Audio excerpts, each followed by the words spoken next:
Hello, I'm Jeffrey Mishlove, host of Thinking Aloud. Our topic today is the Sanskrit tradition. My guest is Dr. Dean Brown, a theoretical physicist, Sanskrit scholar, entrepreneur, and translator of the Upanishads and the Yoga Sutras. Welcome, Dean. I'm very glad to be here. It's a pleasure to be with you.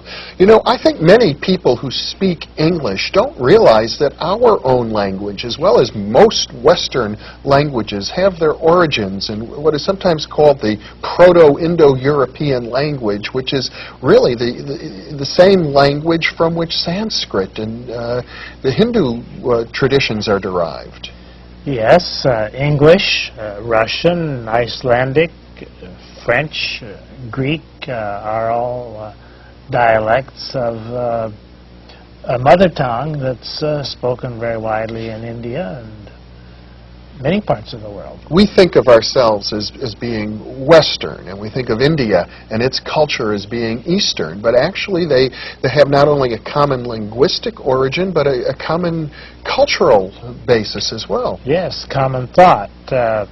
If we divide East and West, I would put the boundary between India and China, perhaps. But India is Western, by my way of thinking. Well, and Buddhism, which was born in India and then moved to China, bridges that gap as well. Buddhism is the West that went to the East.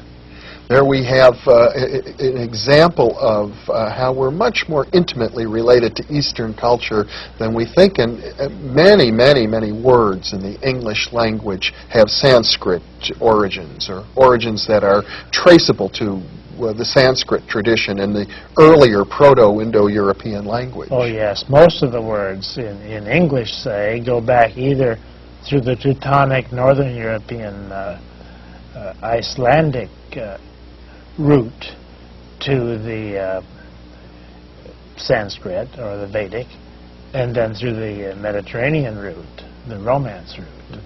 Now we think of Sanskrit as a language of mysticism, the language of the Bhagavad Gita, of the Yoga Sutras, of the Vedas, the language in which there's the great equation, Atman equals Brahman. Let's start there. Maybe we can you could elaborate on that. Well, Sanskrit's an artificial language spoken in the wisdom traditions and in the great hymns.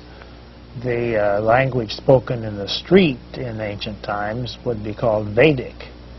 Vedic is a vernacular, and Sanskrit is a synthetic language. Just like the Latin that Julius Caesar spoke would be vernacular, but the Latin that we have in medicine and law and botany and the church is not the street language. So Sanskrit was a formal language used by the priests and by the philosophers of ancient times. Yes.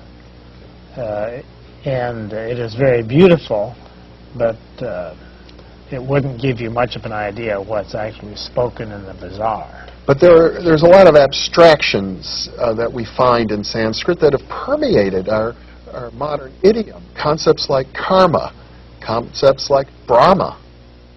Yes, that's why we think of Sanskrit as a scientific language. Mm-hmm. The terms in Sanskrit are so precise that they're used in the street today in California, for instance, because the English equivalents don't exist. There are many, many words in Sanskrit that describe states of consciousness. States of consciousness, thinking, mentality.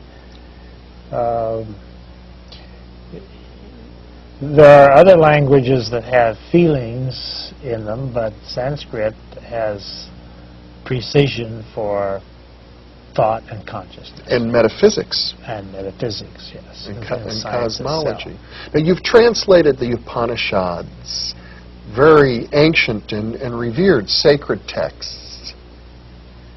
You have described to me how these texts are really to be chanted. They're like poetry in a way, and yet they have a precision to them. Could you read one of those?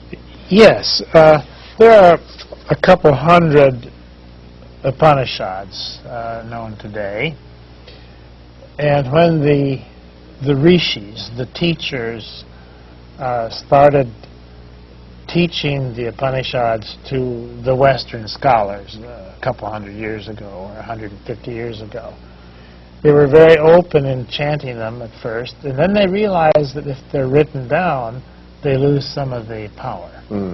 So only about 100 of them had been written, and the rest are still in the verbal tradition. Orally Oral transmitted, tradition, memorized. which is the origin of all wisdom, is in the oral tradition. But to give you an idea of some of the melody in these documents, I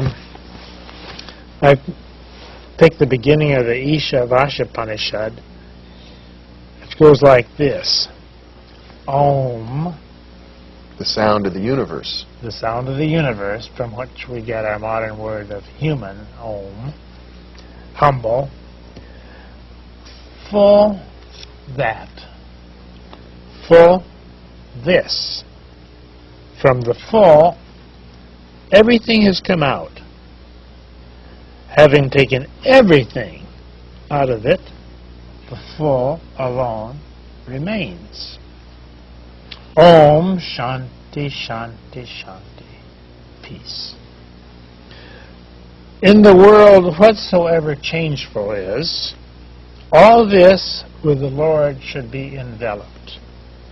By that renunciation, support yourself. Do not covet the wealth of anyone. Only for performing good deeds should one desire to live 100 years. Only thus and in no other way will your work not have stains. It actually is in some ways reminiscent of the Old Testament. Don't covet things, do good. Oh yes, the ideas are the same. There is a universal ethic. But then there's something a little deeper in there about non-attachment. Oh yes, the ideas have many layers of meaning. They just go on and on. You can take one of these sutras and dig in it forever. The word sutra is interesting. It's the same word that we have in the hospital. If you sew up a wound, suture. A sutra means a string of pearls. So these ancient poems are called sutras. They're strings of pearls. They're really like They're tied together. nuggets of wisdom. Nuggets of wisdom, right. In a way. And that's why I read it with pauses between the lines, because each line has multiple meanings, and if you pause, it sinks into the subconscious more. Now, I think it's very interesting what you said earlier about the word human. We're all human, but very rarely do we pause to think, what does that word mean? And here you've traced it to a Sanskrit root, Aum, which is the eternal sound of the universe. The eternal sound from which the universe is expressed. So everything that's in the universe is human. Everything that's alive is human.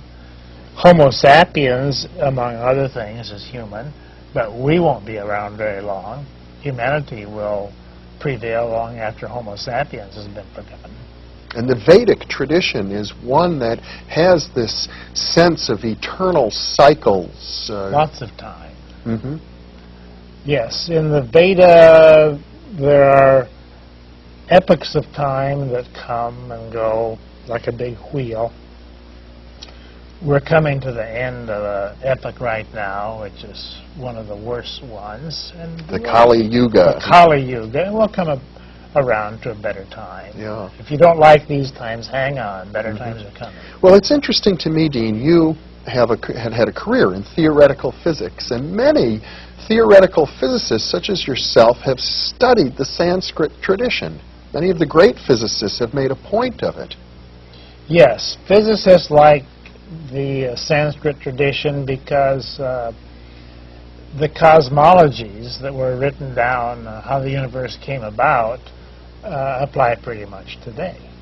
In other words, that there's a sense amongst physicists that the precision, the rigor, the depth of insight amongst the ancient Sanskrit wise people, the rishis, speaks to us today, to the scientific mind. Oh, very much so.